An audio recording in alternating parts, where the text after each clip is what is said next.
North Korea, a hidden world beyond reach. No iPhones, no Google, no Starbucks. Just strict laws, deep traditions, and a nation sealed off from the world. From Pyongyang's quiet streets to its legendary landmarks, North Korea remains a land of secrets and fascination. Geography and climate. North Korea spans approximately 46,500 square miles, comparable to the size of Mississippi. Yet, its significance lies far beyond geography. Nestled between China and Russia to the north, and sharing a tense, militarized border with South Korea to the south, North Korea occupies one of the world's most geopolitically sensitive regions. This position has long cast the country as both a strategic buffer and a flashpoint of conflict, shaping its defensive mindset and complex global relationships. The climate, equally challenging, swings between brutal extremes. Winters are harsh, with temperatures dropping as low as 30 degrees Celsius, while summers bring intense heat and humidity. Though the winter landscape can appear beautifully serene under a blanket of snow, the reality is far harsher.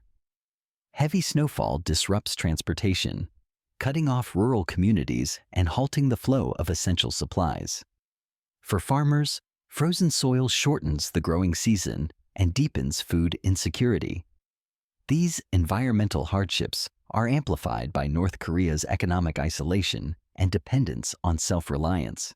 While Pyongyang enjoys relative stability, rural areas suffer disproportionately, widening the urban-rural gap. To truly understand North Korea, one must see how its geography and unforgiving climate shape not only daily survival, but the very structure of its society. What do you think about life in conditions of 30-degree winters and scorching, humid summers in North Korea? Share your thoughts. Society and population. A nation bound by unity and state control. North Korea is home to roughly 26 million people, with the vast majority concentrated in the meticulously planned capital of Pyongyang, a city that is not only a political and administrative heart, but also a carefully curated showcase of the regime's power and order. Pyongyang is more than a capital. It is a living symbol of the government's authority, designed to project discipline, modernity, and national pride. However, living in this capital is an exclusive privilege. Ordinary citizens cannot freely choose to reside there.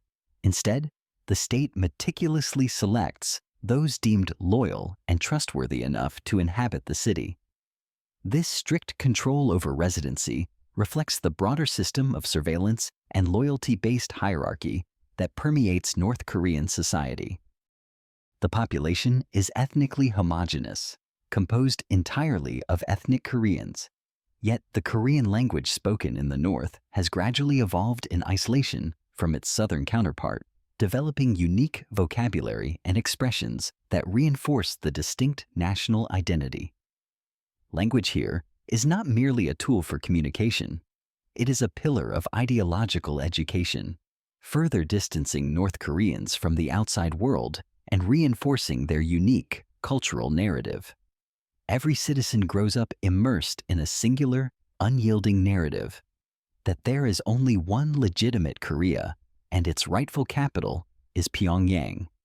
This belief is deeply ingrained through state-controlled education, propaganda, and daily life, shaping a population that views national unity as an absolute truth. The dream of reunification, under the leadership of Pyongyang, remains an unwavering part of North Korean ideology. Time and calendar, a chronology of isolation. North Korea deliberately distances itself from global norms, even in the measurement of time. Unlike most countries that follow the widely used Gregorian calendar, North Korea operates on the Juche calendar, a system that begins not with the birth of Christ, but with the birth of the nation's founding leader, Kim Il-sung. This calendar system is not a mere formality. It is a powerful symbol of the regime's ideological self-reliance and rejection of Western influence. For example, While the rest of the world recognizes the year as 2025, in North Korea, it is counted as Juche, year 114. This distinctive timekeeping system reinforces a sense of national exceptionalism and historical continuity, anchoring the collective memory of the people firmly to the revolutionary legacy of their leadership. By framing history through its own lens, North Korea nurtures a worldview that places itself at the center of a unique and enduring historical journey. North Korea counts time its own way. Does this make you more curious about their culture? Tell us. Pyongyang, a city of imposed order and silent control. Pyongyang presents an image of pristine cleanliness and orderly design, with wide boulevards and impressive high-rise buildings. Yet beneath this facade lies a reality shaped by control and scarcity. While the skyline features many towering structures, a surprising number of these buildings lack elevators, revealing the stark contrast between architectural ambition and everyday practicality. Private vehicles are an exceptionally rare sight in the capital. Instead, the streets are primarily reserved for the few who hold positions of privilege within the government or military. The absence of motorcycles on the roads is another peculiar characteristic, further emphasizing the state's rigid control over personal mobility. Public transportation, however, is a notable point of pride. Pyongyang boasts one of the deepest metro systems in the world, plunging approximately 110 meters underground. This dual-purpose design serves both as a daily transport system and as a potential nuclear shelter in times of conflict. Complementing the metro are double-decker buses, street trams, and a limited fleet of taxis, forming a tightly regulated network that sustains urban mobility while ensuring surveillance over citizens' movements. In Pyongyang, every aspect of urban life, from architecture to transportation, reflects the state's vision of order, and ideological purity. The city operates not just as a place to live, but as a stage-managed environment designed to reinforce the authority of the regime and the uniformity of its society. Street scenes, Pyongyang's unique urban icons. On the streets of Pyongyang, certain images stand out so distinctly that they have become symbols not only of the city, but of the nation's carefully curated identity. Among them, the female traffic police officers are perhaps the most iconic. Selected for their height, beauty, and exceptional eyesight, these women perform their duties with a grace that borders on performance art.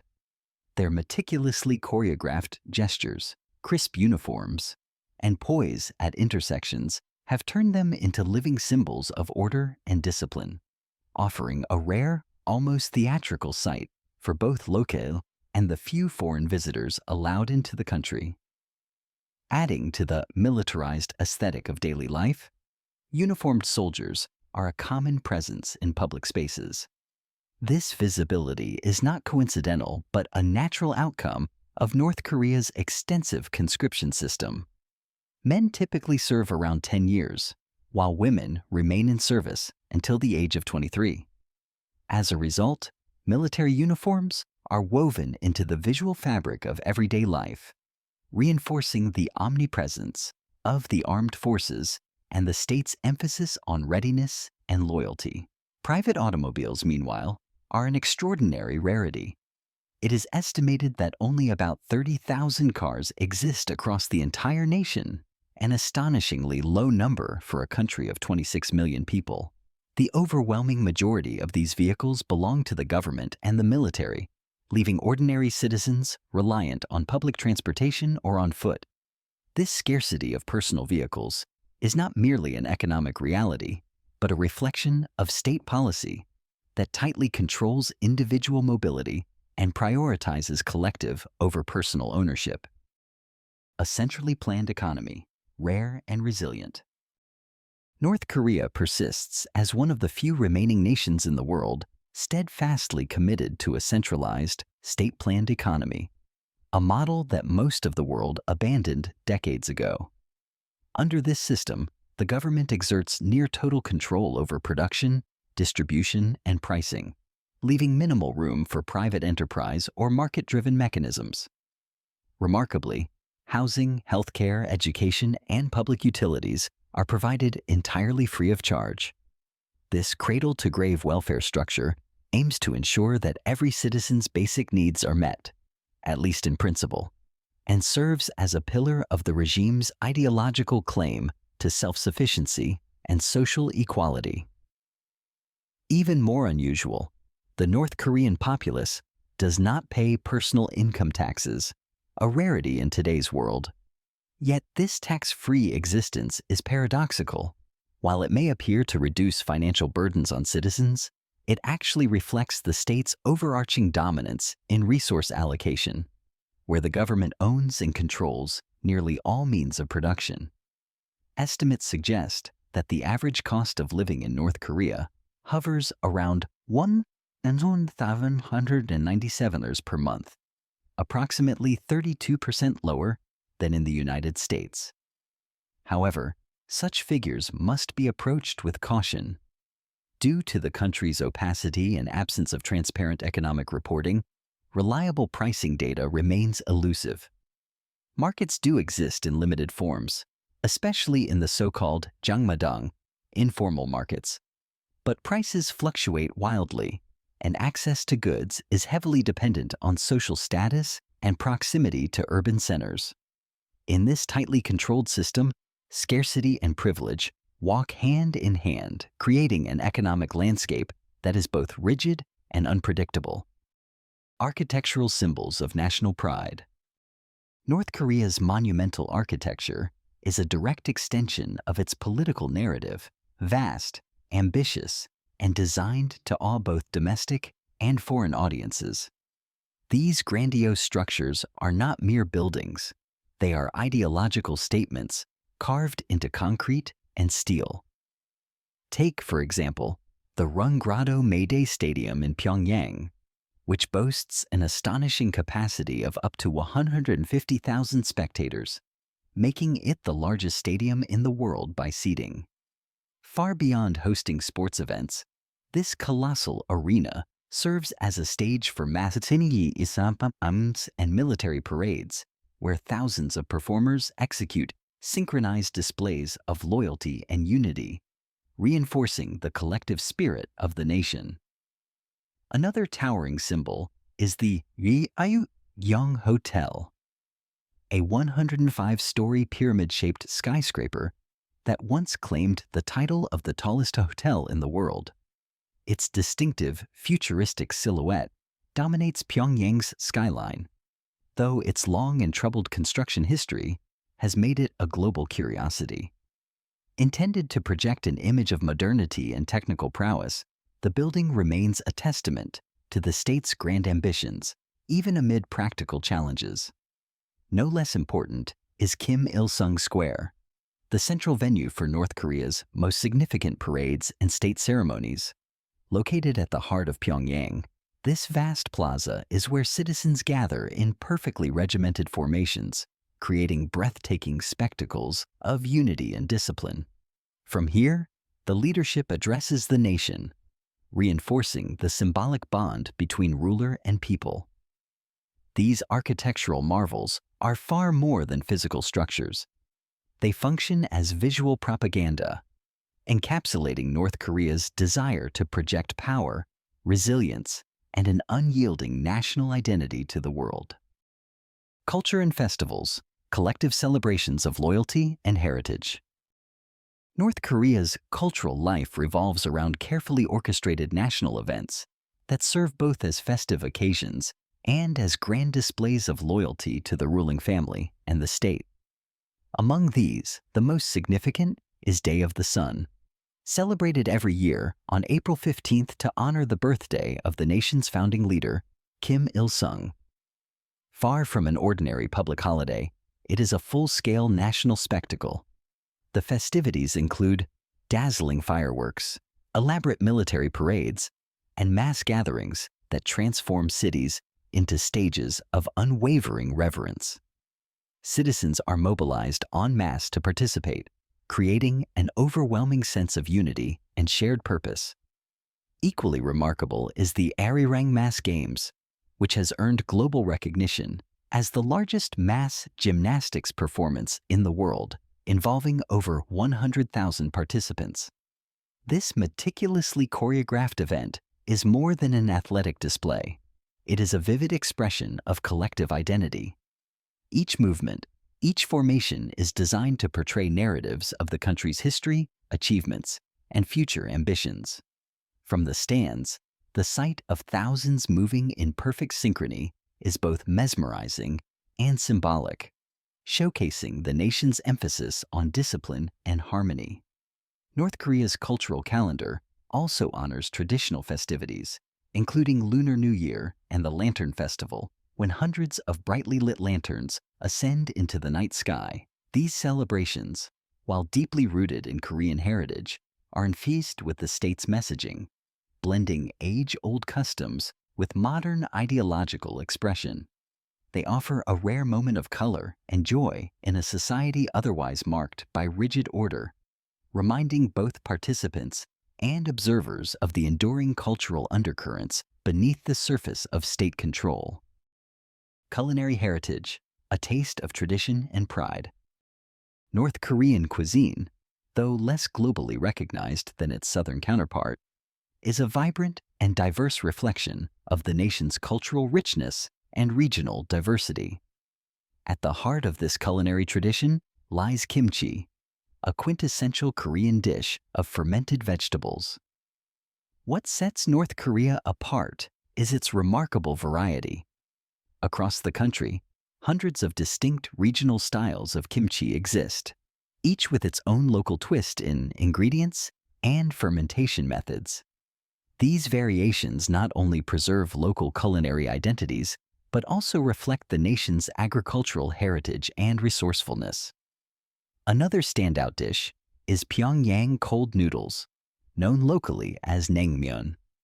This refreshing delicacy features chewy buckwheat noodles served in an icy beef bone broth, often garnished with slices of radish, cucumber, and sometimes boiled egg or meat.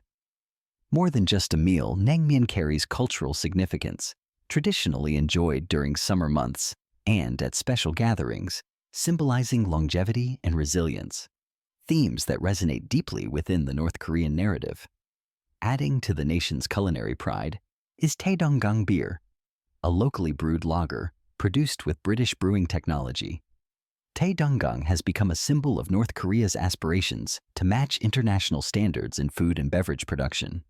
Its crisp flavor and growing domestic popularity highlight the regime's efforts to showcase the homegrown successes, even in the face of international isolation. Through its culinary heritage, North Korea tells a story of resilience, cultural continuity, and quiet pride in its distinct identity, even as access to ingredients and variety remain constrained by broader economic realities. Regulations for foreign visitors, controlled encounters with the outside world. For those few who are permitted to cross its heavily fortified borders, visiting North Korea is a strictly managed experience, governed by a web of detailed regulations designed to control every aspect of the journey. Foreign tourists are prohibited from using the local currency, the North Korean won, and must instead rely on foreign denominations such as euros, US dollars, or Chinese yuan. This policy not only simplifies economic control, but also reinforces the separation between locals and visitors. Photography is another area under tight restriction. Tourists are explicitly forbidden from photographing military personnel, construction sites, or long queues for consumer goods. Images that could contradict the state's carefully maintained image of prosperity and order. Even when photographing statues of the country's leaders, visitors must capture the full body and never from behind, a reflection of the deep reverence demanded toward the nation's leadership. Interactions between ordinary citizens and foreign visitors are similarly constrained.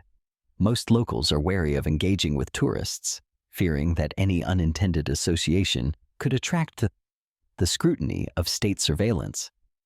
This enforced social distance maintains the government's control over the narrative presented to outsiders while limiting the risk of information exchange. Access to North Korea itself is highly restricted. Visas are typically only issued through China or Russia, reinforcing the regime's geopolitical alignments. Since 2017, American citizens have been entirely barred from entry, while European visitors must join state-approved tours accompanied by official guides. These tightly controlled itineraries ensure that every foreign guest sees only what the state intends to reveal, preserving the opaque veil that surrounds the country. Visiting North Korea is less a journey of exploration and more an encounter with a living exhibition of state power, where every step is choreographed and every view meticulously framed. North Korea feels like a world apart, sealed off, strictly controlled, and deeply rooted in a rare, old-school centralized system. It's a land of both mystery and discipline, where every step requires careful preparation and full respect for the rules. If you're curious about this hidden country, follow us to uncover more secrets inside its closed borders.